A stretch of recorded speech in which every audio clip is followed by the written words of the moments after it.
بسم اللہ الرحمن الرحیم۔ حضرت ابراہیم بن ادم فرماتے ہیں کہ جن دنوں میں بیت المقدس میں تھا، ان دنوں کا واقعہ ہے کہ ایک رات جب ہم لوگ عشاء کی نماز پڑھ کر فارغ ہوئے اور لوگ اپنے اپنے گھروں کو چلے گئے، تو کچھ رات بیتنے کے بعد آسمان سے 2 فرشتے اترے اور مسجد کی محراب کے پاس آ کر ٹھہر گئے۔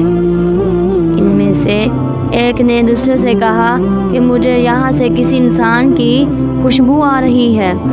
دوسرے نے کہا، ہاں، یہ ابراہیم بن ادم ہیں۔ پہلے نے پوچھا، ابراہیم بن ادم بلخ کے رہنے والے ہیں؟ دوسرے نے کہا، ہاں وہی۔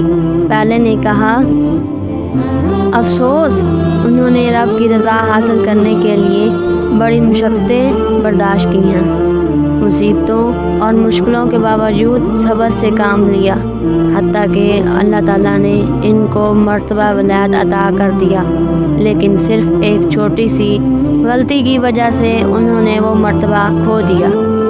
دوسرے نے پوچھا، ان سے کیا غلطی سرزد ہوئی ہے؟ پہلے فرشتے نے کہا، جب وہ بصرہ میں تھے تو ایک بار انہوں نے ایک کھجور فروش سے کھجوریں خریدی، اور کھجوریں لے کر جب وہ واپس پلٹنے لگے تو دیکھا کہ زمین پر کھجور کا ایک دانہ گرا پڑا تھا۔ انہوں نے سمجھا کہ شاید یہ ان کے ہاتھ سے گرا ہے، لہٰذا انہوں نے اسے اٹھا لیا، صاف کیا اور کھا لیا۔ دراصل کھجور کا دانہ ان کے ہاتھ سے نہیں گرا تھا، بلکہ کھجور کے ٹوکرے سے گرا تھا، اور جو ہی وہ کھجور ان کے پیٹ میں پہنچی، ان سے مرتبہ ولایت واپس کر لیا گیا۔ حضرت ابراہیم بن ادم فرماتے ہیں، نے مسجد کے دروازے کی اوٹ سے جب ان کی یہ باتیں سنی تو روتے ہوئے بستے سے باہر نکلے اور اس پریشانی اور بے چینی کے عالم میں بیت المقدس سے بصرہ کی طرف روانہ ہو گئے۔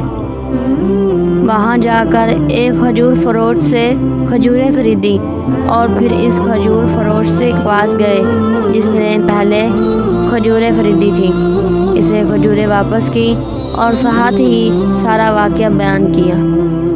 آخر میں اس سے معافی بھی مانگی کہ غلطی سے تمہاری ایک کھجور کھا لی تھی، لہذا مجھے معاف کر دینا۔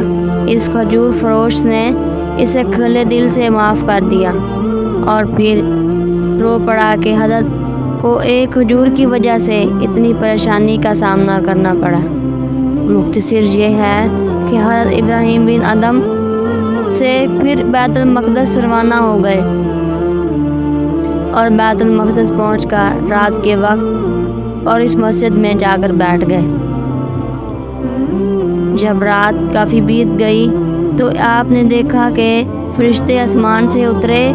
ان میں سے ایک نے دوسرے سے کہا کہ مجھے پہلے یہاں سے انسان کی خوشبو آ رہی ہے۔ دوسرے فرشتے نے کہا کہ ہاں، ابراہیم بن ادم موجود ہیں جو ولایت کے مرتبے سے گر گئے تھے، لیکن اب اللہ تعالیٰ نے انہیں اپنے فضل و کرم کے صدقے پھر وہی مقام عطا فرما دیا۔ کبھی سوچا ہے کہ ہم انجانے میں اور جان بوجھ کر لوگوں کا کتنا حق کھا جاتے ہیں اور حق بات کی پرواہ بھی نہیں کرتے؟ روز محشر اس کا حساب دینا پڑے گا۔